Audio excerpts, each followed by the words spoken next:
iyo umuntu ari kumwe na mama we biba bimeze gute, iyo umuntu abana n'umubyeyi we biba bimeze, ni irihe tandukaniro ririmo, ni irihe tandukaniro riri kuba mu yindi miryango ahandi hantu no mu kuba ubana n'umubyeyi wawe mu maraso wakubyaye umwita mama ubizi ko ari we mubyeyi wawe. Ngira no mu gishanda bisengera mbisaba Imana iramumpa koko aza kuba ahantu nyine nashoboraga kumwaksesinga kumubona, ndamwegera mu buraka kenshi, mu buribwe bwinshi mu mutima, nayo mfite uburibwe buvanze n'inzara yo kumukumva, yo kumva mukeneye mushaka. Ndamwegera ariko nababwira ngo ikintu cyiza cyambayeho mu buzima. Noneho gukura nyine bakubwira ngo nyoko yaragutaye, nyoko ntago yakureze, nyoko ibiki nyine ukura bakubwira amagambo menshi. Njye nakuze bambwira ibintu byinshi pe, byinshi cyane. Abari bamuzi, abantu nyine bambwira ibintu biremereye. So kubera gukura gutyo, kubera kutamubona, kubera nyine kutumva basi wenda yahamagaye, kutumva ikibintu, nyine kutamubona mu buryo ubwo ari bwo bwose, byatumye nkura n'uburakari mu mutima, nkura numva ko ari n'umwe mu bantu, nimba hari ikintu cyangoye kibaho ni ukumva ko nzegera nkunda mama wanjye. Nimba hari ikintu cyangoye kibaho kuri iyi si ni ukumukunda, nyine ni ukumwakira no kumubabarira. Kwanza kutababarira ni umutwaro uremereye, kuwuheka biraruhije, kuwuheka biraremereye mu buryo udashobora kumva. Iyo utababariye umuntu, iyo ufite uburibwe muri wewe bwo kuba hari umuntu utababariye cyangwa hari umuntu wanga. Nongeye kubaha ikaze kuri YouTube channel yanjye kandi yanyu Rusaro Dear Sister. Mwiyumvemo ikaze, mukore subscribe, mukore share, mukore comment, mulayikinge, mwiyumvemo ikaze, dusangizanye ibitekerezo. Okay, uyu munsi ikintu ngiye kuvugaho ni ikintu gikomeye ku bantu benshi bagiye batandukanye, kubera ko navuga ngo ni ikintu usanga cyarabaye ku bantu benshi, nanjye ndimo. Tugiye kuganiraho uyu munsi, tugiye kuganira ku kiganiro kivuga ngo ese nabasha kubabarira umubyeyi utaranyitayeho, cyangwa se umubyeyi utarandeze, cyangwa se umubyeyi wankoshereje, wampemukiye, nimba ariko nabivuga, kubera ko n'ababyeyi nabo bajya bagira amakosa. Hari ubwo uvuka umubyeyi ntakwiteho, hari ubwo uvuka wenda umubyeyi ntakurere kubw'impamvu zitandukanye, nawe ashobora kuba ari guca muri byinshi. Ariko hari n'abana usanga umubyeyi rwose yaramukoreye ibintu biteye ubwoba cyane. So uyu munsi nicyo kintu tugiye kuganira. Ese kumubabarira birashoboka? Ese koko birakwiye ko tumubabarira? Kuri njyewe ubwanjye ku giti cyanjye nakubwira ngo iki ni igihe cyo kugira ngo ubabarire uwo mubyeyi, nubwo atakwitayeho, nubwo wenda ashobora kuba atarakubera umubyeyi mwiza, ariko kubwo umutekano wawe cyangwa se for your own good, ni byiza yuko umubabarira. So umuntu abizi ko nkunda kuvuga ku bintu mba nzi, ntabwo nkunda kuvuga cyane ku bintu ntazi cyangwa ntafitiye ubuhamya. Bishobora kuba byaraturutse ari ubuhamya bw'umuntu wenda wabunganirije, cyangwa se nanjye ubwanjye. Ariko uyu munsi ku kiganiro tugiye kuganiraho, ndi bukoreshe inkuru yanjye bwite y'ubuzima bwanjye, niyo turi buganireho. So jewe rero uburyo navutse mu buryo njye mbwita ko butatunguye Imana, ariko bwatunguranye ku babyeyi banjye, kuko ababyeyi banjye bari bato pe. Navutse ababyeyi banjye ari batoya. Abanyarwanda bafite ukuntu mubyita, ariko okay, uko wabijudging uko ariko kose it's okay, it's fine. Navutse muri ubwo buryo, ababyeyi banjye ari batoya, mu buryo bubagwiririye. Anyway, nawe uri kundeba nakubwira ngo uburyo wavutsemo bwo ari bwo bwose ntago watunguye Imana, nubwo wavutse mu buryo butunguye ababyeyi bawe, ariko ku Mana wari umugambo ukomeye. So mu buryo rero naravutse, ababyeyi banjye ari bato, papa yari umunyeshuri, data yarakiga. Urumva mama we byabaye ngombwa yuko ntago ari gukomeza kwiga, kubera ko iyo umubyeyi, abadamu bo barabyumva cyane, iyo ubyaye uba wabaye mukuru ugomba gufata inshingano. Gusa data we byabaye ngombwa yuko agomba gusubira mu ishuri agakomeza kwiga. Ngize imyaka 3, impamvu runaka byabaye ngombwa yuko mama wanjye ansiga anjyana kuba kwa sogokuru byara papa. Guhera icyo gihe ntabwo nongeye kumubona. Narakuze nyine ndakura ntongeye kumubona guhera kuri iyo myaka 3.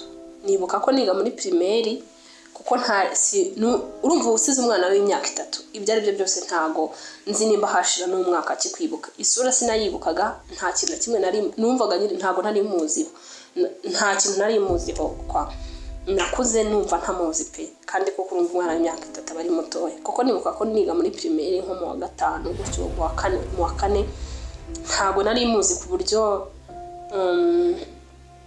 nko ku ishuri nandikishaga amazina 2 nari nzi rimwe ndizi neza, ariko ayandi mazina irindi zina hari 2 nkunda guhitamo rimwe nyine ndi bwandikisha na confusingaga. Ritaba rikaba okay, rimwe nandikishaga rimwe muri ayo ngaya 2 ubundi nkandikisha irindi, nyine byahoraga bincangashanga. Urumva rimwe nari ndizi neza ariko irindi nkahora mpitamo muri 2 iryo ndi bwandikisha kuko numvaga mfite confusion kuri icyo kintu. Ntabwo nari kandi umva na papa ntiyari aho ngaho, ntabwo yari ahari kugira ngo mubaze ngo se wenda nari n'umwana kwanza, ntabwo ibyo bintu narabyibazaga nyine. Rimwe nkandikisha rimwe ku ishuri, rimwe bakanabimbaza akambaza se ubundi mama wawe yitwa gute byanyabya, kumva ntabwo mbizi. Maybe ntabwo nari mfite ubwenge buhagije bwo kujya kubaza byinshi. Ubwo nandikaga iryo naramutse rindi muhari menya ari uko ngo byari bimeze.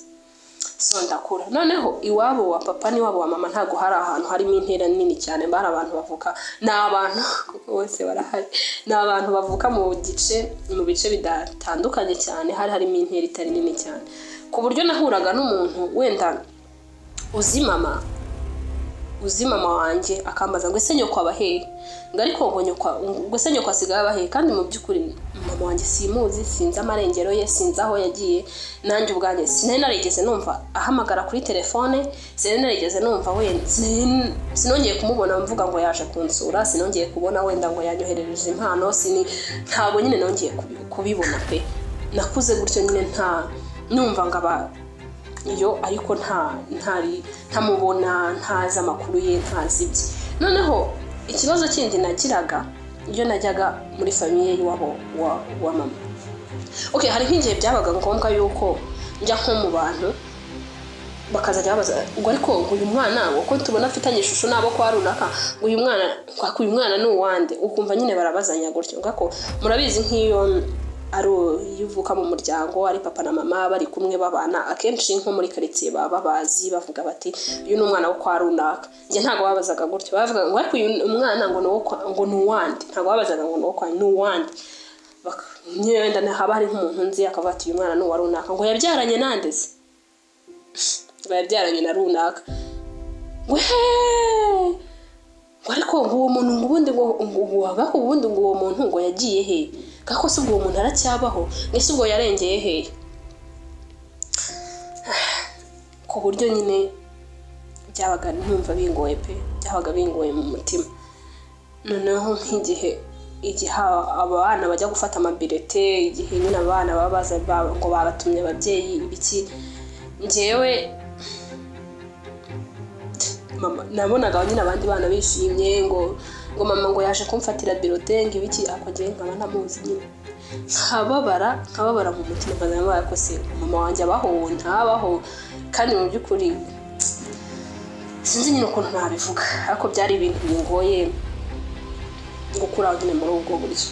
Noneho uko ngenda nkura nyine ngeze mu myaka y'ubwangavu, nkazajya numva nyine abandi bana barimo kuvuga ngo ukuntu mama wabo ngo yabaganirije ibintu by'abakobwa. Murabizi ndibuka ko mu gihe nyine abakobwa mu gihe cy'ubwangavu nkazajya numva nyine wenda abandi bakobwa abandi bana twiganaga bakazajya bambwira ngo mama wanjye ngo yanganirije ngo ibiki, ngo ibintu nk'ibyo ngibyo. Ngiye ko si ibintu bimera gute byo kuba uri kumwe na mama wawe nyine ari kukubwira ibintu ngo by'abakobwa ibiki, ngiye kuri njye nkumva ntabyo nzi pe.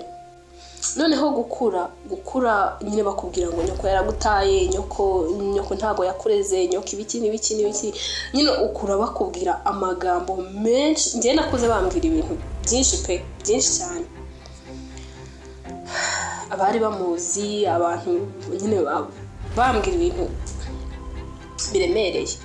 So kubera gukura gutyo, kubera kutamubona, kubera nyine kutumva basi wenda yahamagaye, kutumva ikibintu, nyine kutamubona mu buryo ubwo ari bwo bwose, byatumye nkura n'uburakari mu mutima, nkura numva ko ari n'umwe mu bantu nimba hari ikintu cyangoye kibaho ni ukumva ko nzegera nkunda mama wanjye. Nimba hari ikintu cyangoye kibaho kuri iyi si ni ukumukunda, nyine ni ukumwakira no kumubabarira. Wenda ngize inkuru ngufi byageze igihe ndamubona, nyine byaje kugira igihe ndamubona, ariko mubona mu mutima wanjye ndakaye ku buryo njyewe harimo nk'abantu twiganye muri primaire cyangwa se mu gihe cyanjye cy'ubwana ndi mutoya no muri tronkome gutyo, abenshi ngira ngo bashobora kuba bazi yuko ntagiraga na mama, kuko hari nk'amambazaga se ugira mama kubera uburakari nkaba nawe ngira.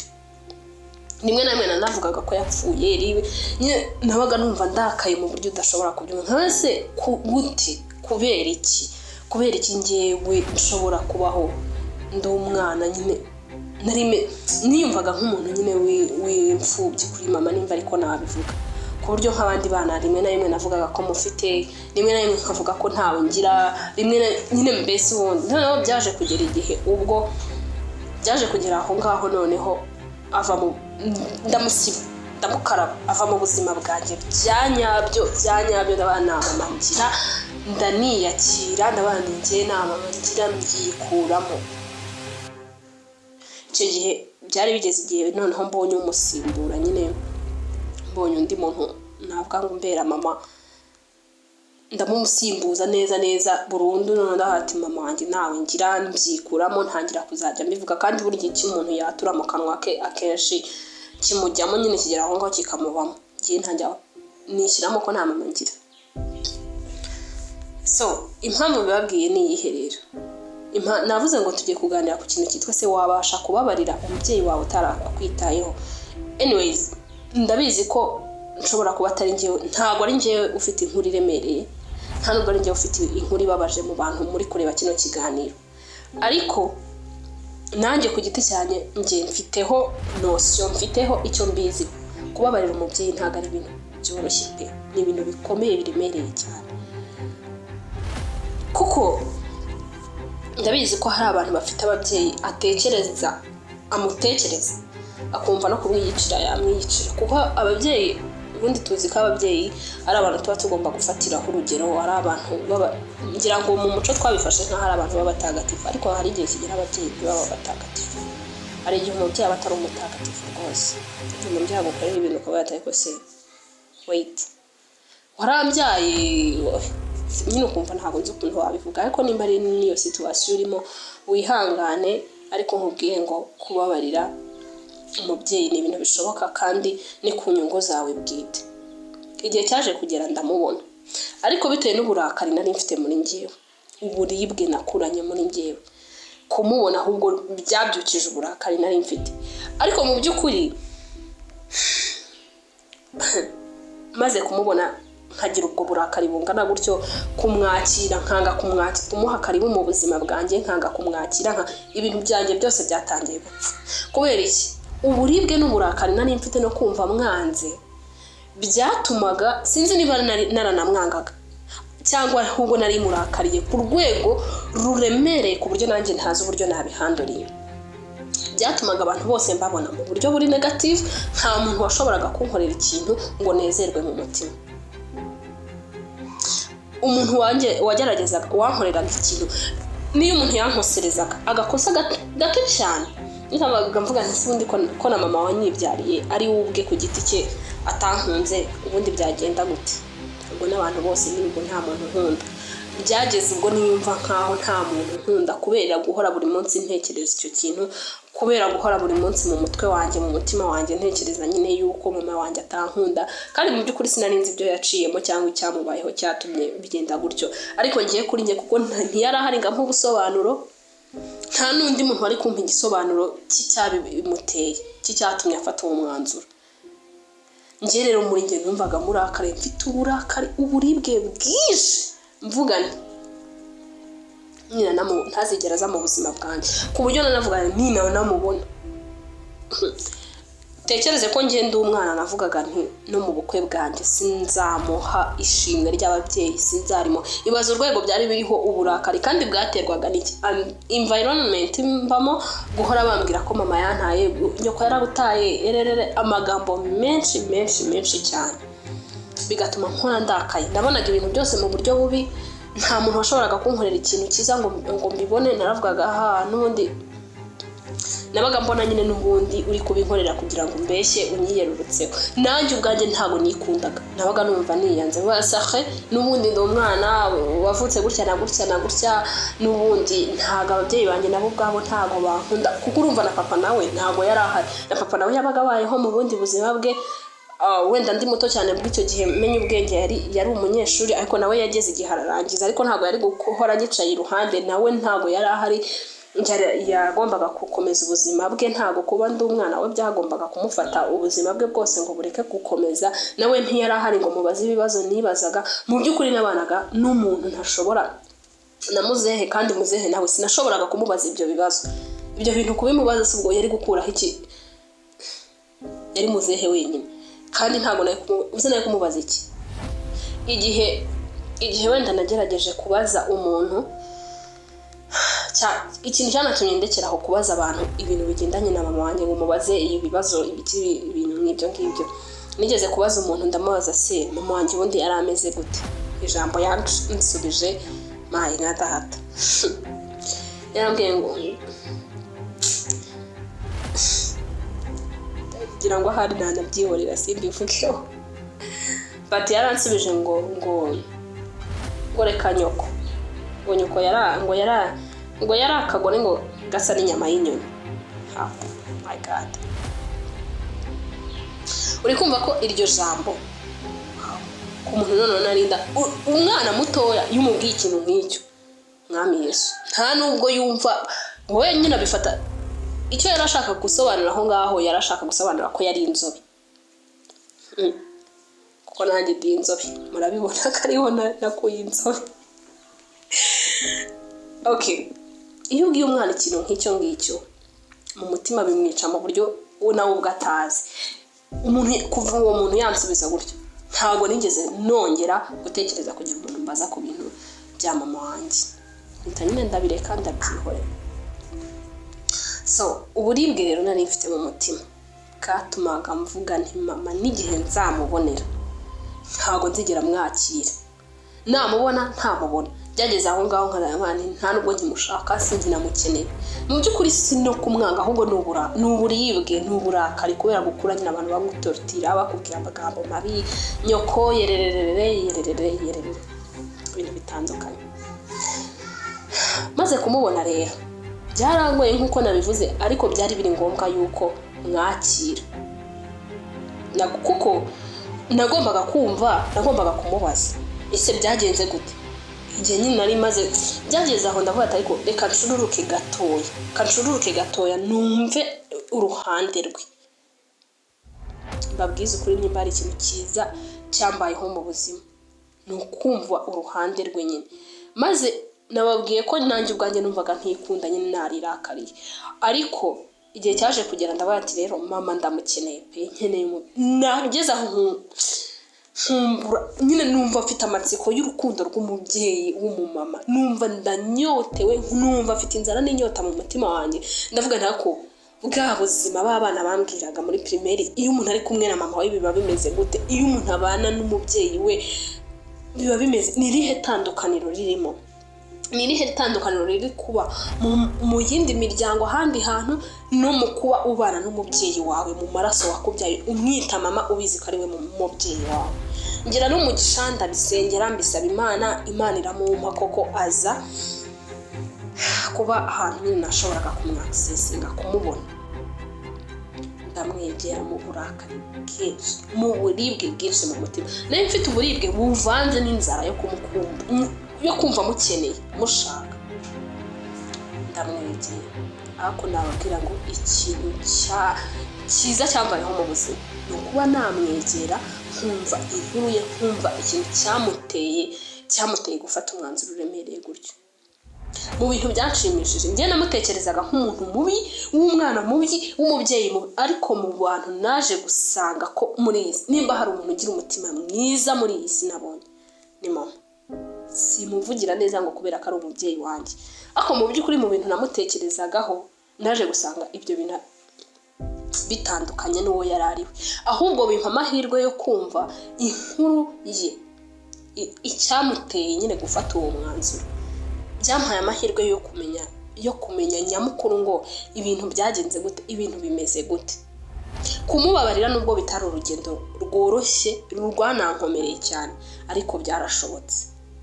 Kandi reka mbabwire ari nacyo cyatumye mbaha ino nkuru, nuvuga ngo maze kumubabarira nibwo ubuzima bwanjye bwatangiye kuba buzima, nibwo ubuzima bwanjye bwatangiye kumera neza. Natangiye kubona ibintu mu buryo buri positive, nta muntu wari ukimbwira ijambo ngo ndibone mu buryo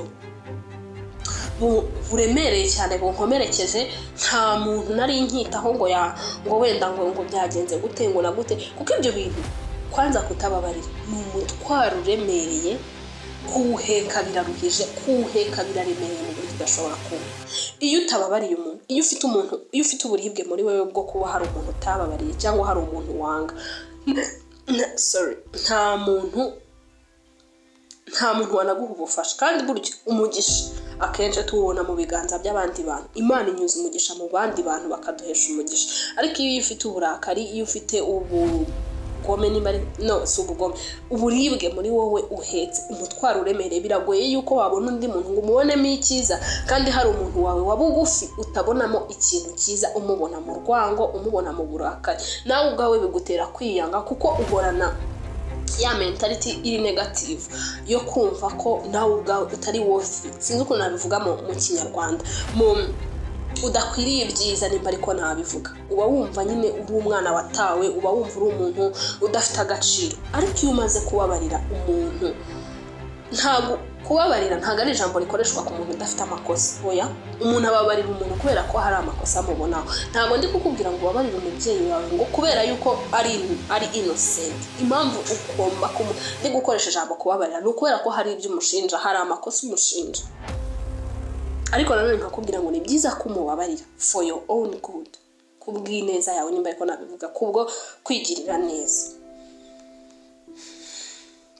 Maze kumubabarira byampaye ishusho yo gutangira kubona ubuzima mu buryo buri positive, ku buryo mbona ko undi muntu ashobora kunkunda, ku buryo nanjye ubwanjye numva nakwikunda, kandi byampaye amahirwe yo kumenya uruhande rwe rutandukanye n'amagambo nari narigeze kumva. Okay, kambabwire, ushobora kuba uri muri situation iruta n'iyanjye. Ushobora kuba uri muri situation wenda umubyeyi wawe ataranagutaye, wenda ataragiye, cyangwa se muri no kumwe ariko aguhemukira. Kumubabarira ni wowe ubwawe uri kwigirira neza, ntabwo kumubabarira ari ukugira ngo umugirire neza. Ashobora kuba yahinduka cyangwa se akaba atanahinduka, ariko ni kubw'ineza yawe. Numara kumubabarira nibwo uzaruhuka mu mutima, numara kumubabarira nibwo uzakomeza ubuzima bwawe bukakubera bwiza, numubabarira nibwo uzatangira kubona ubuzima mu buryo buguhaye amahirwe, nibwo uzatangira kwakira abandi bantu mu buzima bwawe bakaguhesha umugisha, nibwo uzatangira kubona ubuzima mu buryo bufungutse. Kuko buriya urwango cyangwa se uburibwe, uburakari butuma wowe ubwawe wiheza mu kaguni ka wenyine, ku buryo ako kaguni uba warihejejemo kugira ngo ugire ubuzima bufatika ukiri muri ako kaguni. Ni ubuzima biragoye ku buryo udashobora kubyumva, ni umutwaro uremereye kuwuheka. Ku bantu rero bafite umubyeyi akaba ashobora kuba yaragutaye akagenda, njye mbyita kuguta, kuko akaba yaragiye mutari kumwe. Ushobora kuba warigeze kumubona akaba yaragutaye akagenda, cyangwa se utaranigeze unamumenya, yaragiye burundu, nyine ugakora utamuzi ntumumenye burundu. Nakubwira ngo uyu mubyeyi ni byiza ko wiga kumubabarira ugatura umutwaro we. Ntabwo ari we bizagirira umumaro, ariko ni wowe ubwawe bizomara ku mutima, ni wowe bizagirira umumaro. Nimba ari umubyeyi ushobora wenda kuba yarigeze kuguta, wenda akaba ubu yaraje mu buzima bwawe ashaka kugira ngo umuhe umwanya umwumve, ni byiza ko wiha amahirwe yo kugira ngo umwumve, wikomeza kumurejectinga. muha amahirwe. Ni byiza kumuha amahirwe, ukumva uruhande rwe, ukamenya icyamuteye ibyo bintu. Ushobora kukimenya ugasanga ahubwo abahoze bakubwira amagambo mabi bamugiye bamukubwiraho, cyangwa uburyo we wamutekerezaga ku rwawe ruhande ugasanga biratandukanye cyane. Hari n'ushobora kuba wenda ari umubyeyi akaba yaranagutaye ariko akaba adashaka no kugira ikintu abikubwiraho, cyangwa ukabona atashaka kubivugaho, cyangwa se mbese sinzi uko nabi ukaba uri muri situation ubona ko umubyeyi wawe atanahinduka atumva, ariko ushobora kwiga kubabarira umuntu ukamureka, ukamuha ubuzima bwe, ukamuha agahenge nawe kandi ukabaho mu mahoro. Ndabizi ko ushobora kuvuga uti nakifuje ko byakabaye mu kanya nk'ako guhumbya. Nanjye ntago ari ibintu byapfuye kuza mu gitondo, kuko kubabarira ntago ari ibintu byuka mu gitondo ngo uvuga ngo ngiye nababariye. No, ntago ari tarawatsi ukanazima. Hari ibintu bitatu ushobora gukora bigatuma muri wowe wibonamo ububasha bwo kubabarira umuntu mu buryo utanatekerezaga. Iyo ngiye kubwira abantu, ikintu cya mbere mbabwira ni ugusenga. Kubera iki? Gusenga biri mu buryo, birafasha mu buryo buri spiritual no mu buryo buri physical. Mu buryo buri physical ni gute? Iyo uri gusenga uba uri kuvuga, uba uri kuganira n'Imana. Iyo uganira n'Imana uyibwira ibiri mu mutima wawe. Uko ukomeza kuvuga ibintu biri mu mutima wawe ubisohora, n'ubu uri kubibwira umuntu wazakuvuga ngo azaguseka. Oya, uba uri kubibwira Imana mwiherereye muri babiri. Biba biri kukuva muri wowe, biba biri kuva muri wowe kuko birakomora. Biba biri kuva muri wowe. Kandi mu buryo bw'umwuka isengesho hindura ubuzima. Rikugerera aho wowe utashobora kugera. Mu mutima wawe rirakomora uko ukomeza kubivuga. Biguha uburibwe bugenda bugushiramo, bugenda bugusohokamo. Urakira mu mutima kandi utiteje abantu batanamenye n'ibyawe. Ukwiye gusenga buri munsi, ukazajya usaba Imana umutima ubabarira. Iyo igihe kigeze Imana iragusubiza ubwo buribwe bukakuvamo, ukabasha kubabarira. Ikindi kintu cya kabiri nakubwira, iga kumubona nk'umuntu mbere yuko umubona nk'umubyeyi wawe. Kimwe mu bintu bituma kubabarira abantu bitugora cyane, cyangwa se umuntu agukorera ikintu kumubabarira bikakugora, ni ukubera ko uba ufite muri wowe ikintu kivuga ngo dufitanye isano rikomeye, kikaba aricyo kibanza, agaciro umuha gashingiye ku isano kakaba ariko karemera cyane mbere yuko umubona nk'umuntu. Muri byose banza wige kumubona nk'umuntu mbere yuko aba umubyeyi wawe. Kandi ni nako bimeze, mbere yuko aba umubyeyi wawe yabanjije kuba umuntu. Iga kumubona nk'umuntu. Uti gute? Jya wicara ubwawe uvuga uti ni umuntu mbere yuko aba wa mama wanjye, atari yambyara n'ubundi yari umuntu. Afite n'abandi yahemukiye, afite wenda n'abandi yakoreye amakosa mbere yuko akubyara. Numubona nk'umuntu mbere yuko umubona nkaho ari umubyeyi wawe, uzamubona ntabwo ibyo bintu, ntabwo uburibwe ufite buzagira agaciro kangana. Muzarebe iyo umuntu akubabaje wamwizeraga cyangwa wamukundaga mwana inshuti cyane, birakuremerera kurenza undi muntu wo ku ruhande. Ikiba kiremereye cyane aho ngaho kibanza ni agaciro wamuhaga kurenza nuko yagukoreye ikosa, kuko turabimenyereye ko abantu bakora amakosa. Ahubwo igituma biremera ni ukubera ko uvuga ati n'uyu muntu dufitanye isano yankorera ibi bintu. Ariko iyo umuntu umubona nk'umuntu uri aho ngaho biragufasha cyane, ntago biha agaciro kangana cyane, ntago bikomeza kukuremerera cyane. Ndabizi ko ibi bintu bitoroshye, ariko iga kumubona nk'umuntu mbere yuko umubona nk'umubyeyi wawe. Ikindi kintu nakubwira, jya wiga kubyatura mu kanwa kawe. Jya uhora watura ngo naramubabariye. N'ubu nabiganiriza umuntu wenda, kuko abantu bakenera, akenshi abantu bajya bakenera umuntu bumva. N'ubu nabiganiriza umuntu, ujye umubwira ngo mama naramubabariye, papa naramubabariye, umubyeyi wanjye naramubabariye, wa muntu wankoreye ibintu naramubabariye. Ubyature mu kanwa kawe. Niwumva igitekerezo cy'uburibwe kizamutse muri wowe, ukumva uburakari buzamutse muri wowe, wibwire, wivugishe wowe ubwawe, wivugishe mu mutima wawe cyangwa se no mu kanwa kawe. Ubyature kuko akanwa kararema cyane. Ubyature uvuga uti njyewe naramubabariye. Hakizamo icyo gitekerezo cy'uvuga ati naramubabariye. Iyo ni therapy. Uko ukomeza kugenda ubivuga ubyatura mu kanwa kawe, uburibwe bugeraho bugashira, ukamubabarira koko. Ntago uzamenya ukuntu byagenze. Ni urugendo, sinakubwira ngo ni umunsi umwe, ariko uko iminsi igenda ishira, ubyatura, ubisengera, kandi nanone umubona nk'umuntu, uvuga uti ni umuntu mbere yuko aba umubyeyi wanjye. Uburibwe buzagenda bushira, uburibwe buzagenda bukuvamo gake gake.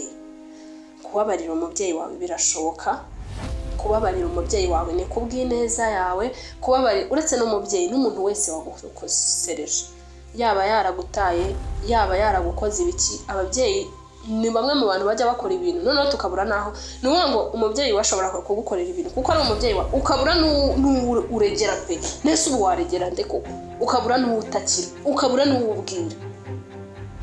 Umubyeyi wagukoze ibyo bintu byo musengera, kuko ikindi kintu jya wibona mu buryo bukomeye uvuga uti kuba naravutse muri ubwo buryo, kuba umubyeyi wanjye ataranyitayeho muri ubwo buryo, kuba umubyeyi wanjye yarankoreye ibintu biremereye muri ubwo buryo, ni ukuvuga ngo nshobora kuba ninjye wavutse kugira ngo mpindure amateka y'ubuzima, nshobora kuba ninjye wavutse kugira ngo mu muryango wanjye mpindure inkuru y'ubuzima bwawe. Ikindi kintu uzajya wibuka, nta muntu utanga icyo adafite. Impamvu umubyeyi wawe yakubabaje gutyo, impamvu umubyeyi wawe agukorera ibyo bintu bimeze gutyo, nta muntu utanga icyo adafite. Umuntu ufite uburibwe mu mutima niwe wenyine ushobora nawe kuguha uburibwe. Ntabwo umuntu wishimye ashobora kuza kugukorera ibintu by'uburibwe nyine kandi yishimye. Iyo umuntu yishimye mu mutima atanga umunezero, niyo umusitayeho kuko waba muri we yishimye, hari n'igihe akubwata kubwo wajya ureba akikomereza, hari n'igihe nabyo atabikubwira akakureba sorry akidendera. Impamvu yagukoreye ibyo bintu cyangwa akina bigukorera kano kanya, jya umubona nk'umuntu ufite uburibwe muri we ahubwo bunakomeye cyane, kuko umuntu atanga icyo afite. N'uzajya ubona umuntu agukoreye ibintu bibi uzajya umenya yuko ari reflection cyangwa se ari kukwereka ibibitse muri we. Uburibwe ari kukugaburira ni uburi muri we. Ari naho mboneraho kuvuga ngo umubyeyi kugira ngo ajye gufata umwanzuro wo gukora icyo kintu cyo gusiga umwana we, akenshi biba bituruka ku buzima nawe arimo. Hari igihe biba bituruka ku buzima nawe arimo pe, hari igihe nawe abareba akabona nyine ubuzima arimo muri ako kanya ntabwo yabasha kubwakira, ntari kubusipota. Nubwo ababyeyi ari abantu baba bakwiye gukomera mu mutima bagafata imyanzuro ikomeye bakizirikaho abana babo, ni nabyo mbwira ababyeyi mama mukwiye gufata inshingano nyine uwo mwana wamuzanye muri iyi si mutanabivuganye yego, ariko ababyeyi nabo ni umuntu mbere yuko aba umubyeyi bishobora no kuba byaramugwiririye ugasanga wenda anakubyaye mu buryo nawe ubwatigeze atekerezaho, bumugoye nyine bumugwiririye. Uburibwe buri muri we nawe utekereza iyo ufite ikintu kikuri muri wowe wabuze ukuntu bigira, wifata gute? Nawe hari igihe ubura control ukabona ibyo bintu ntabwo wabishobora. Nubwo ari umubyeyi wawe ariko ni umuntu ku rundi ruhande, nawe afite urwo ruhande rw'ubunyantege nke rwo kumwumvisha yuko ibyo bintu atabishobora. Cyangwa ugasanga umubyeyi kondisiyo yakubyayemo nyine ni kondisiyo imugoye ku buryo imwibutsa ahubwo uburibwe bumubitse mu mimbere. Nawe ni umuntu, mubabarire, twige kubabarira, tubabarira ababyeyi bacu.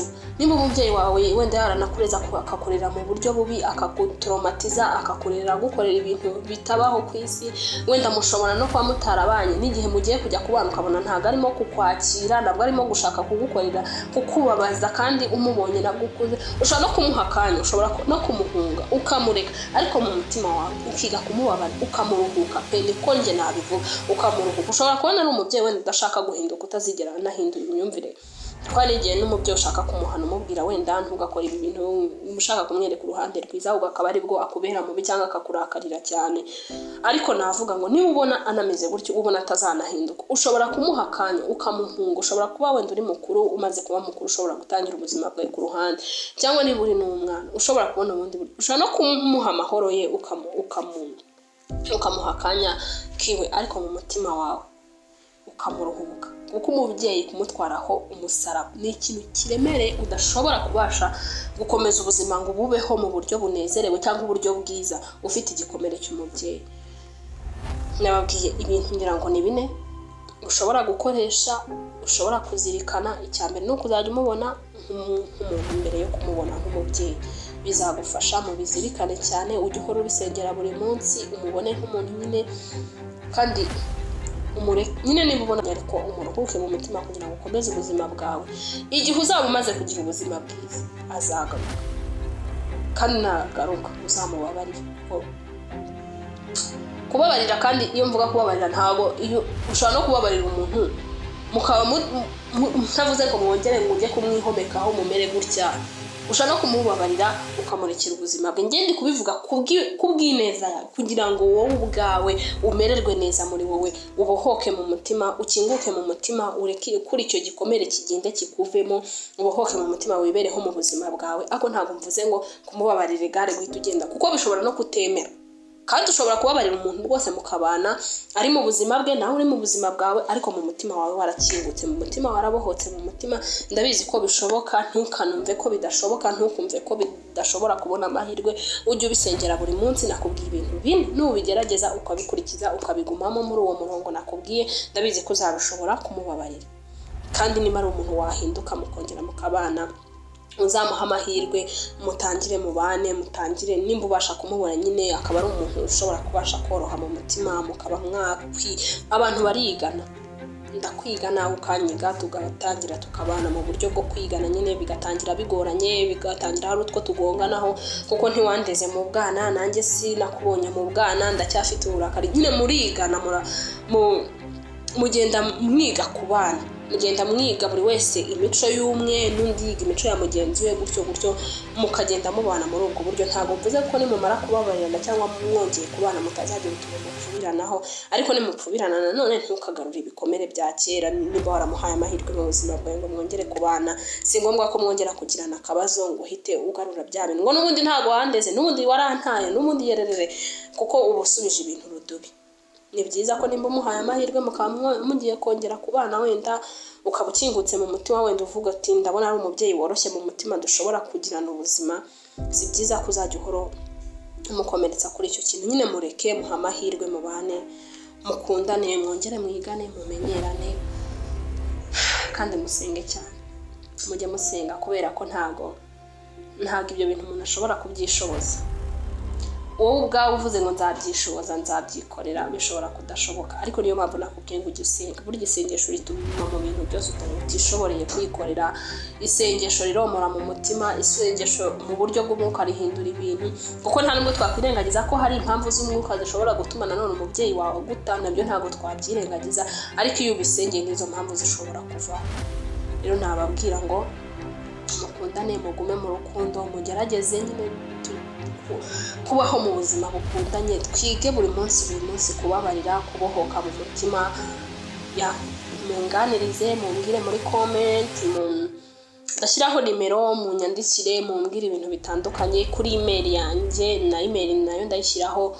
Mumbwire nyine, mumpe ubuhamya, mutubwe. Kandi abantu muzagendera muri ibi bintu mbabwiye, mukagerageza gukora ibyo bintu, abo muzagenda mubona resulta nziza, muzagende mumbwire. Kandi mubona ko nanjye ari ibintu nzi, ntabwo mpfa kubabwira ibintu just kubera ko ari random thoughts.